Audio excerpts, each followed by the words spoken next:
The clink of champagne flutes shattered the air like brittle bone, and there she was, my fiancée Elena, her hand lingering a beat too long on his arm, the ex who haunted our engagement photos like a ghost in a frame.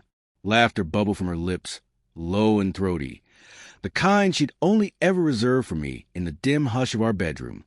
But now, at our rehearsal dinner, under the chandelier's golden haze in the old vineyard hall, scent of damp earth and fermenting grapes thick as regret, it was for him, Marcus, the man she'd sworn was ancient history, a college fling buried under 5 years of I-do's we'd whisper to each other.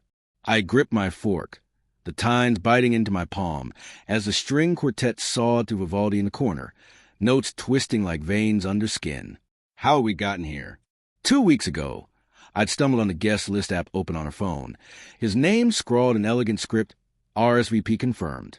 Just being civil, she'd said when I confronted her, eyes wide with that feigned innocence, her fingers tracing my jaw like she could erase the tremor in my voice.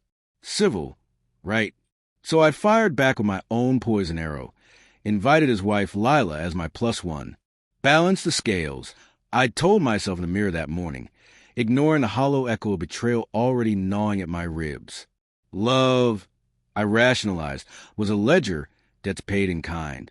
But God, the guilt slithered in anyway, oily and cold, whispering that I was a villain now, twisting her olive branch into a noose.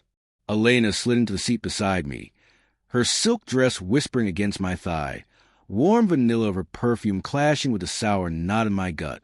"Darling, you look tense," she murmured, her breath a feather on my ear, but her gaze flicked back to Marcus across the linen-draped table, where he held court with our mutual friends, his smile sharp as shattered glass. "Everything okay?" "Yeah." I lied, forcing a grin that felt like chewing gravel. Just seeing old faces stirs things up. My mind raced. Flashes of her phone buzzing late nights. Work calls she'd silence with a kiss. The way she'd flinch at my touch after his name slipped into conversation, like I'd brushed a bruise. Denial had been my armor. She stressed at the wedding, I'd think, shoving down the fear that our foundation was quicksand. But tonight, with the candle flames dancing shadows on her collarbone, the same one I'd traced vows into, doubt cracked open like an egg, yolk of anger spilling hot and messy. Lila arrived late, a vision in emerald velvet that hugged her like regret, her dark curls framing eyes that scanned the room with predatory calm. Marcus's wife of 3 years, the one he'd cheated on before, publicly messily, or so the whispers went.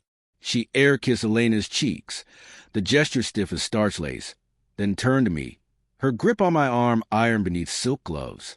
"You clever man," she purred, voice like smoke honey, low enough for only me, "inviting the storm cloud to your sunshine parade." We circulated, small talk a minefield.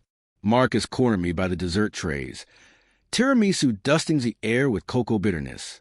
"Elena's glowing," he said, clapping my shoulder, his cologne invading like an uninvited claim.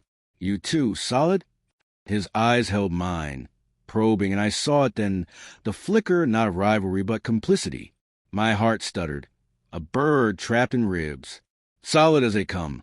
I choked out, but inside, love warred with fury. Was this nostalgia or a live wire humming between them? The quartet paused, a hush falling like fog over the vineyard's vine-wrapped trellises, wind rattling leaves like distant applause.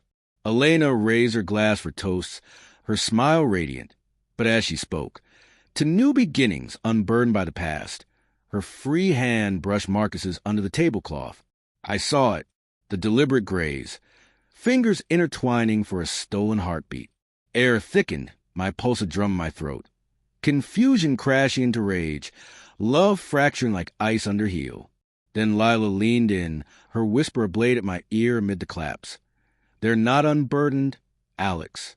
Last month, in that work trip to the city, I followed him, found them in our old apartment, the one we shared before she became your ghost. Tangled sheets, her moans echoing off walls that still hold my echoes. Her voice cracked, just once, revealing the jagged edge of her own shattered vows. Hurt fueling this gift of venom, not malice, but desperate bid for solidarity in the wreckage. The room spun, champagne turning the bile on my tongue.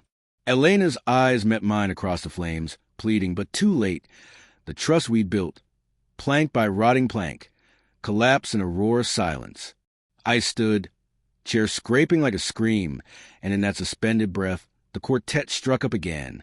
But the music was drowned by the truth. Our wedding tomorrow wasn't salvation.